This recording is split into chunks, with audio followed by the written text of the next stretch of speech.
In our work in healthcare marketing, we often deal with trying to understand how patients will get access to the brands we're marketing. Now, access to these products and services is not restricted per se, as long as you can pay for them and they're approved by the FDA. It's fairly easy to get the medication and the procedures that you want in the US. However, not everyone has unlimited resources for healthcare, and many medications come at a high cost.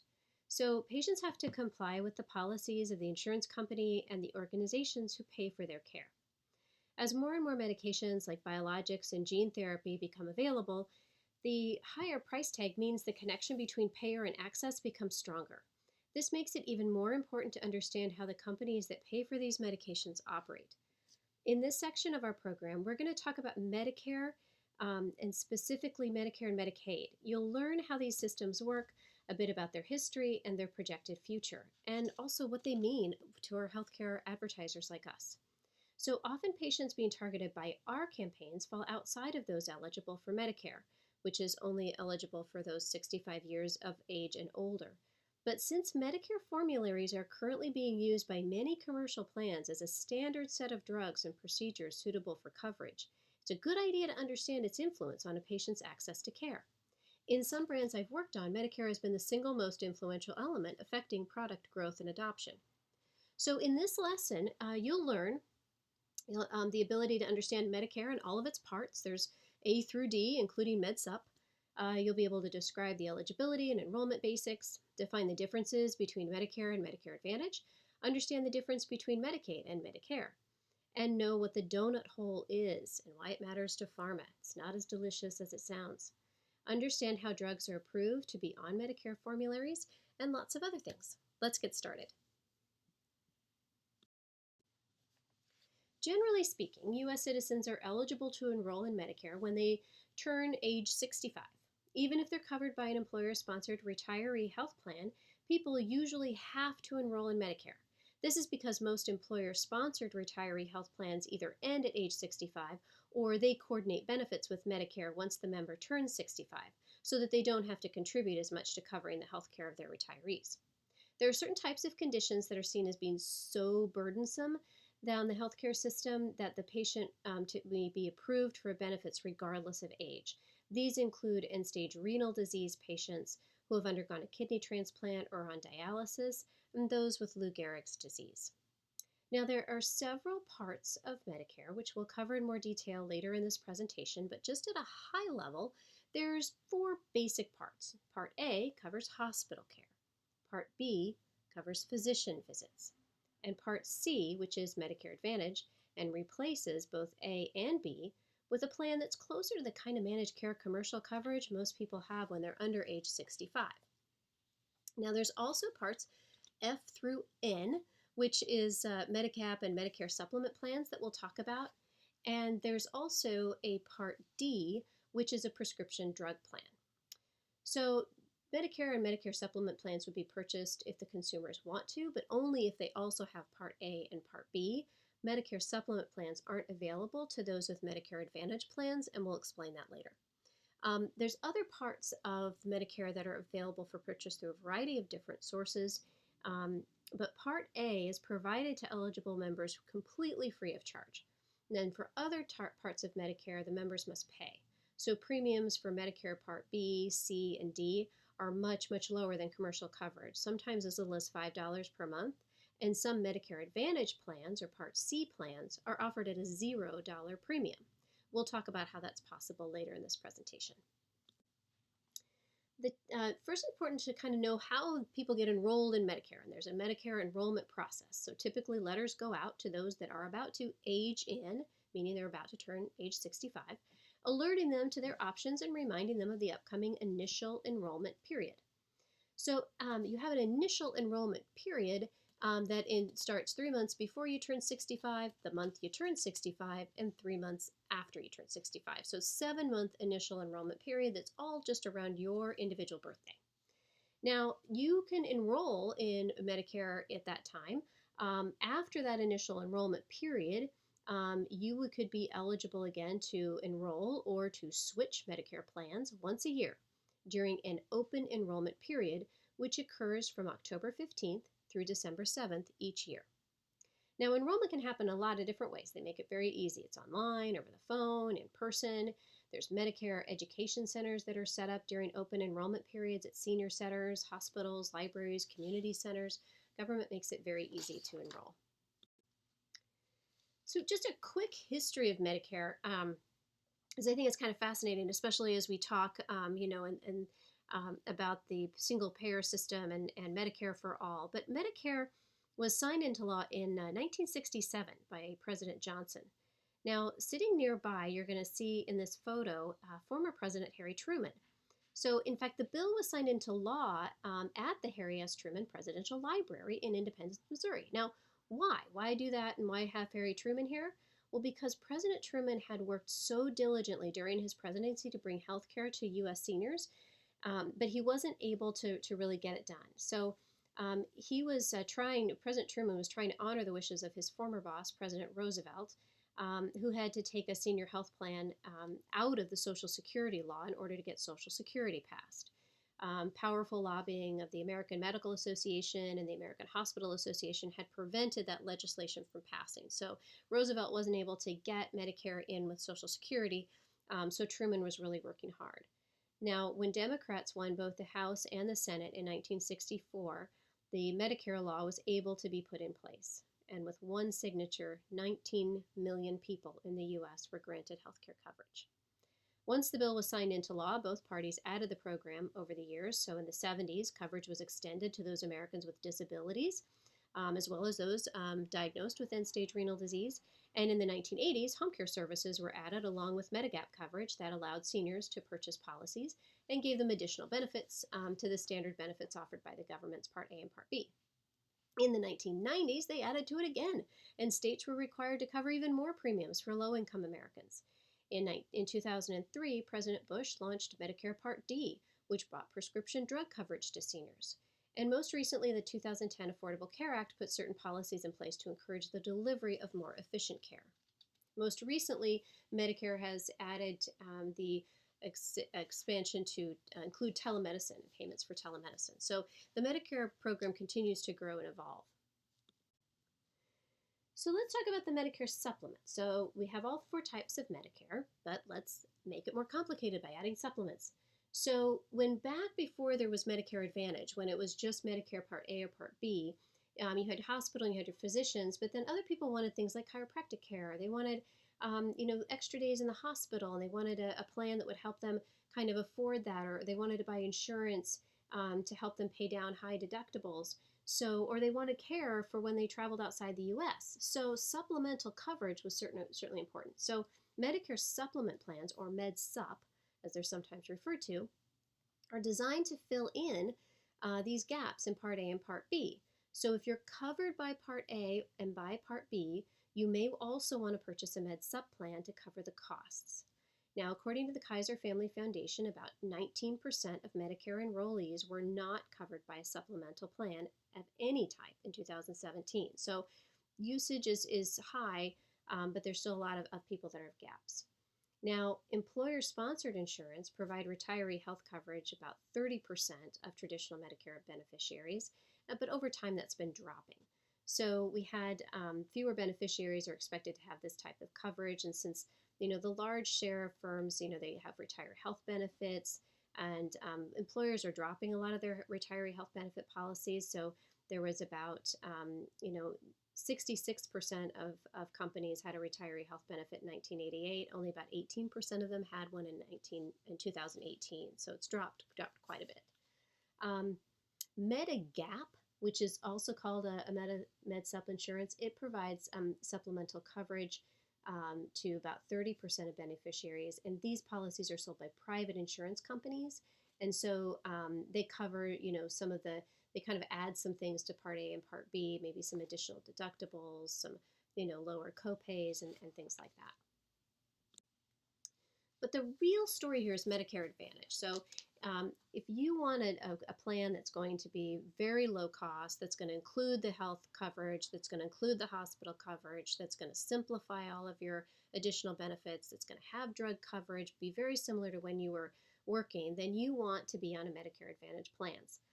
So, Medicare Advantage plans are Part C plans, and they're offered administered by private insurance companies. So, here's the critical thing: having a Medicare Advantage plan means that you're actually out of the government's Part A and Part B system, and you've opted into a Part C plan. So if you don't like your Medicare Advantage plan, you can drop coverage and enroll in Medicare again, but you have to wait for the open enrollment period each year. So you can only change your coverage once a year.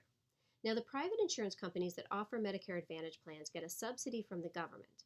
Private insurance companies are super eager to get into the Medicare game because of the aging of the population in the US and so many more members to cover. And so they developed plans that would provide members with a wide range of benefits, and they accepted as their payment the government subsidy, which meant they were offering their plans at 0% monthly premium to members. So they were making all of their income from the government subsidy and any copays and coinsurance payments for the members. So they've been able to attract members to these free base plans. And then once they have the members interested, they can upsell them to richer benefit plans. Now, even though they're upselling them, they're not upselling them much. The average monthly premium for a Medicare Advantage drug plan in 2018 was $34 per month.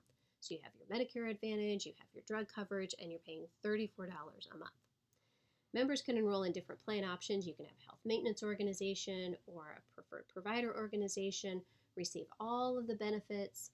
And in 2018, 1/3 of all Medicare beneficiaries were enrolled in a Medicare Advantage plan rather than traditional Medicare. Medicare Advantage plans are required to limit beneficiaries' out-of-pocket spending for in-network services, so they don't pay any more than $6,700 a year. They can cover supplemental benefits such as eyeglasses, dental services, hearing aids. So it's a really rich program and with a lot of variability and a lot of options. So a big advantage of Medicare Advantage over Part A and Part B is that they have that annual out-of-pocket maximum level of payment. So that means after members pay a certain amount for their healthcare, they don't have to pay anything for the rest of the year. So this is a super important difference for many members, and along with a more familiar structure, it's fueled the growth of these plans. Enrollment in Medicare Advantage plans has grown, with more than 20 million beneficiaries enrolled in 2018. Now, you typically are not eligible for Medicare supplement plans when you're on Medicare Advantage, but you probably won't need them based on the way the plans are set up. So, talking about Medicare Part D, and we want to really understand Medicare Part D because remember that's the drug coverage, and so as drug marketers, we want to understand this particular part of the legislation. And the base Medicare Part D plan was struggling for a long time in its design because it wanted to provide benefits to members that would be meaningful for the majority of the population, but they also didn't want to forget about the really sickest Americans that needed higher level coverage. So what they did is they tried to kind of bookend the coverage so that they had coverage for people that most people that need a certain level of coverage, but then they had a little bit of a break, and then they had another set of coverage that would be for really, really sick people and that people are on a lot of medications because they're really, really ill. So what this did is it created this coverage gap, and it became known as this donut hole. So when people talk about the donut hole, this is what they mean. So first, the plan sometimes includes a deductible in which the member needs to cover the cost of their medications up to 100%. So for the first 0 to some number of dollars, they pay just out of their own pockets.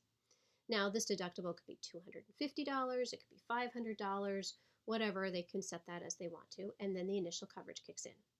So when the initial coverage kicks in, that member enjoys co-pays for drugs and pays a low amount for fills and refills. Now, after the plan and the member together pay $3,820 for drugs for the year, which happens for the sickest members often in the first month of the plan, then the member enters what's called the donut hole. So in this area, there's a coverage gap. And the plan switches from copay to sometimes coinsurance, sometimes there's no coverage at all, and they have to pay up to $5,100 out of their own pocket. So the benefit is much leaner, and the member's having to pick up the majority of the cost. Now, the plan usually pays 25% of brand name drugs and 37% of generic drug costs, but the member's paying the lion's share. Then, after the plan and the member both pay $5,100, the plan enters this catastrophic coverage area where the member pays a very small copay for each Medicare um, prescription, and then they are provided that then they're provided that kind of coverage for free. So they get all of their medications for free. So they pay for about 5% of the drug cost for the remainder of the year. And now that's pretty low. That may be $2 to $5 per prescription. So you can see that that's a real nice benefit. So then the plan resets each year and you start all over again. So the first $250 to $500 would be yours, and then you pay a low copay for the next, initial coverage, and then once you hit $3,820, which might be in January of that year, then you have a coverage gap that might take you through March or April, and then beyond that, you're fulfilling a very small amount. But that time period in there, that donut hole, can be a real challenge for a lot of seniors that are on restricted incomes. So most Medicare Advantage and Medicare Part D plans fill that donut hole with additional coverage and having different options, and it just costs the member a little bit more. So that gives you a very quick overview of some of the Medicare pieces. Now let's go into into how drugs are put into Medicare formularies. So it's kind of interesting to think about, when a drug is approved by the FDA, it doesn't automatically get put into a formulary. What happens is it's reviewed by a series of committees to make sure that it's appropriate. So Medicare doesn't reimburse for drugs that treat certain conditions such as anorexia or fertility, erectile dysfunction, vitamins, and things like that. But then the committee will review other types of drugs. So the committee is called the Pharmacy and Therapeutics Committee, or the P&T Committee. And they review all the drugs being approved by the FDA to see if they're medically necessary and need to be addressed or added to the Medicare formulary. Now, just because they're not added doesn't mean that Medicare members don't have access to these drugs, because many Medicare Advantage plans and other Medicare Part D plans add these other drugs to their formulary and then offer those plans for an additional cost. So definitely can still get access to them and still get them at a good price. So these reviews take place at several times throughout the year, but the Medicare drug formula for Part D is only updated once a year, so that's kind of an important time period to think about. Now, if a patient needs a newly approved drug while they're in the hospital, Medicare Part A would pay for part of any FDA-approved drug that's administered, and Medicare Part B would pay for any FDA-approved drug the physician administers in his office or in the outpatient setting. So let's kind of dig into the next section, which is talking about the Medicare benefit payments and by types of services. And just to kind of give you an idea of what Medicare is paying for in our country. So it's important to understand the types of services that are provided, because it can help you understand how Medicare is being impacted.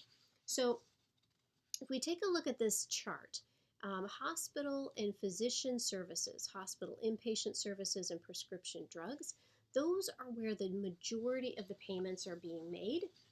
And if we start to take a look at other areas such as home health and other services, skilled nursing facilities, those are much smaller. So those are your blue areas over there. The majority of the services are for those hospital patients, those Medicare Advantage payments, the outpatient population. So those are really where those types of services are being covered. Now, as newer, more expensive drugs come on the market, there's growing concern about the solvency of the Medicare program, but for now, prescription drug costs for retirees is solvent. Another interesting way to look at the data is to track the growth of Medicare Advantage enrollment over time. As you'll remember, Medicare Advantage is the private insurance offering that replaces Part A and Part B and includes Part D prescription drug coverage. Members enjoy out-of-pocket maximums and a similar benefit structure as when they were working. The low cost of these plans, the additional services, and the trusted names and health benefits have made these plans very popular. Health plans advertise heavily during open enrollment year each year to attract new members, and that plays a role in the plan's popularity. Having more and more seniors on private healthcare plans that are subsidized by the government gives private insurance companies more access to data and information about the health of their members. So if they have members throughout their working life on the commercial plans through employers and then sell the Medicare Advantage plans at retirement, they would be able to access data on a person throughout the significant portion of their life. Now, as the discussion about universal health care coverage continues, the role private insurance is playing bears some consideration. For pharma marketers, the important thing to be aware of is that the Medicare formulary is an important market driver, and more seniors are gaining access to new medications. In the past, these consumers weren't targets for pharma due to the Medicare restrictions, but that's rapidly changing. It may be more important to consider how to target and engage older Americans in our advertising campaigns than ever before. Medicare out-of-pocket spending is also important to look at. So when we look at where a patient's out-of-pocket dollars are going, we see that they're actually spending a little more on care than they are on premiums. Part of this is due to the plans being offered in such a low annual cost. Long-term care facilities are also referred to as nursing homes and assisted living facilities. They're designed to be places where patients live when they can no longer care for themselves. So the cost of these services is pretty extensive, and with the increase in the number of seniors in the U.S., the demand for these services is on the rise. It's important to note that SNF stands for Skilled Nursing Facility. Many long-term care facilities have a wing or a certain number of beds that are classified as skilled nursing by CMS. Skilled nursing is for patients who don't need to be in the hospital, but they aren't ready to go home. It's kind of an in-between place. Usually they have a bed sore or mobility issues, or they're still recovering from surgery, or they need some additional physical therapy before they return home. According to 2016 data from CMS, the average length of stay in a skilled nursing facility was 28 days. That's fairly significant. Now, for pharma marketers, it's important to know that a long-term care and skilled nursing facility are usually served by one medical director who's a physician and writes all the prescriptions for the patient in the facility. Medical directors are sometimes shared across several facilities, and the director may come to the facility once or twice a week to review cases and prescriptions. Long-term care pharmacies are special companies that they serve just the long-term and skilled nursing patients. They're usually operated in a closed office setting and fill orders for several long-term care chains in the area. So the ability to drive patient demand for certain medications and support programs is highly limited in this type of system. So just because of the nature of the news and so much is being spoken about Medicare and Medicare for all, it might be interesting to talk about the future of Medicare. So market forces such as the increasing age of the American population as the baby boomers grow older, combined with new innovations in treatments and drugs that enable people to live longer, more active, and healthy lives, it's driving the growth of Medicare enrollment and the increase in spending. This continued growth, it's expected to slow somewhat year-over-year increases. It's still on the rise. This has begged the question from policymakers about the future of Medicare and healthcare across this country. A big part of the increased spend in Medicare is the growth of drug spending, or Part D. Part D is expected to grow steadily in the future, and the growth will fuel discussions about how to better manage use of expensive treatments and access to expensive brand-name drugs. When the Affordable Care Act was implemented, there was an interest in finding a way to bring affordable options to market, but in a way that engaged the medical community in managing costs along with consumers. Now, past efforts had put all of the onus on one entity or the other. Capitation puts all the pressure on providers to manage their patients' health care effectively. However, much of those decisions were out of their control. Paying doctors one monthly fee for each patient they had in their practice was a great idea in theory, but unless the practice was part of a highly controlled integrated delivery network like Kaiser Health System in California, it's hard to know what other care the patient was seeking or receiving. Shifting costs to consumers through high-deductible health plans that required consumers to pay full price for services and medications until a certain threshold is reached caused consumers to avoid care and put off care rather than just using care more judiciously. The accountable care organizations are one technique that was seen as a middle ground between the two extremes. Accountable care organizations, or ACOs, are groups of providers usually integrated into a delivery network under the same ownership system, but not necessarily, who band together with the intention of managing episodes of care for patients. So what that means is that they get paid based on a historical average of costs, and then they're incentivized to reduce the fees. So an example of a delivery system reform model currently being tested within Medicare, with over 10 million assigned beneficiaries in 2018, ACO's models allowed groups of providers to accept responsibility for the overall care of Medicare beneficiaries and share in the financial savings or losses depending on their performance in meeting spending and care quality targets. So, a great example of a accountable care organization is that they would track patients to see how their discharge planning was going and being able to see if they could reduce readmittance of patients. And sometimes the key factor in those is getting the patients to fill their prescriptions and take their medications correctly. So there's a real play for pharma in there.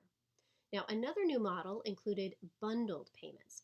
And those were combining Medicare payments with multiple providers across a single episode of care rather than paying for each provider separately.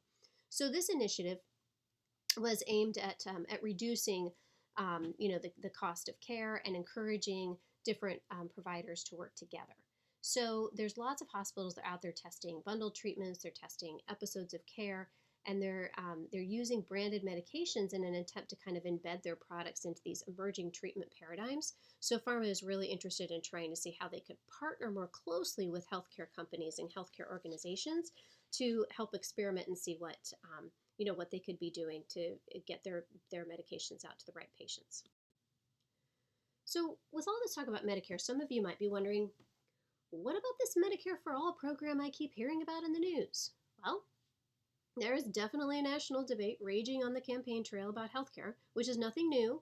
As costs rise and are increasingly pushing back to the consumer, political representatives from both parties are eagerly offering up their solutions.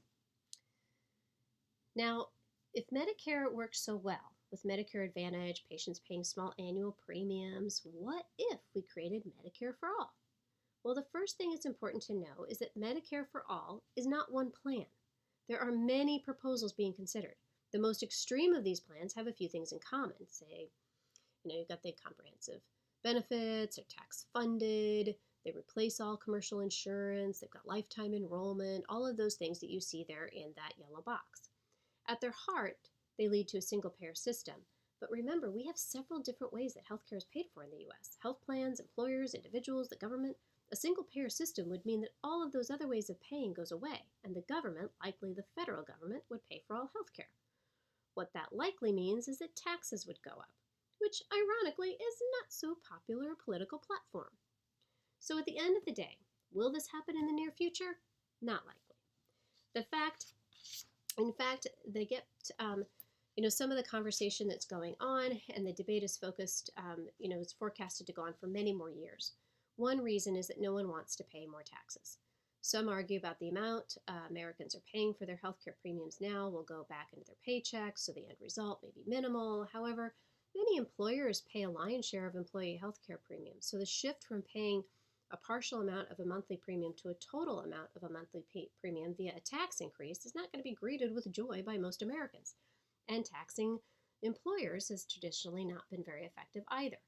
So another reason the single payer system is still a ways off is the disruption such a shift will likely cause.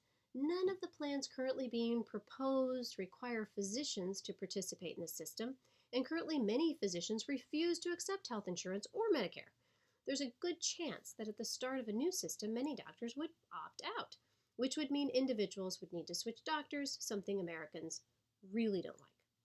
So there is consensus among many healthcare policy experts that the U.S. will eventually join the ranks of other nations who have moved to a single-payer system. But for now, no one is willing to shoulder the burden of increased taxes or the disruption that will be required to implement such a dramatic change to how healthcare is delivered in the U.S. So in 1965, when Medicare was created for those over the age 65, Medicaid was created for low-income Americans. The Medicaid program is different than Medicare. Medicaid is funded by both the federal government and the state. Medicare is funded only by the federal government. So states can determine who's eligible to enroll in Medicaid, and coverage varies by state. According to CMS in 2017, there were 74 million Americans on Medicaid. It offers services not available under Medicare, including personal care services and longer stays in nursing homes. To be eligible for Medicare, you have to be age 65. To be eligible for Medicaid, you have to be with 133% of the federal poverty level. Now, that was the Affordable Care Act's mandate. Not all states had to participate, and many in the Southeast did not accept the expansion and the additional dollars from the government and have not expanded Medicaid. So some states take their Medicaid program and allocate a portion of it to cover children living below the federal poverty level. And these Children Health Insurance Plans, or CHIPs, provide preventative care and checkups for children under the age of 18. There is a term called dual eligible that's important to understand, especially if you're going to be working on a brand that's related to kidney disease. So people who are eligible for both Medicare because maybe they're older, as well as Medicaid because they are sick, and particularly maybe under the age 65 and sick, they could be eligible for both programs. So Medicare, so dual eligible refers to a patient that is maybe over the age 65 and also has a significant medical condition, or if a person has end-stage renal disease, they're eligible to receive benefits from both Medicare and Medicaid systems. Now, the challenge with this is the same as any time you have two plans trying to pay for the same person. The plans tend to disagree on what is their responsibility versus the other guy. So coordination of care becomes a challenge, especially for the 9.2 million dual eligibles in the U.S. For pharma clients, patients on dialysis and in need of transplants typically fall into the dual eligible population, and that means they need additional support to help coordinate their care and the payment for that care. Many pharma companies offering services and treatments to these types of patients offer extensive support programs and insurance plan coordination services that need to be an important part of their marketing message. So this concludes Lesson 4, Medicare and Medicaid. I hope you've learned a bit about how Medicare and how it affects pharma marketing decisions, as well as Medicaid. If you're interested in learning more, please check out the additional reading listed. I'm going to include that in this lessons page. And be sure to check out Lesson 5, Marketing Tactical Trends, to learn out about how we communicate with patients and how that's changing. Thanks.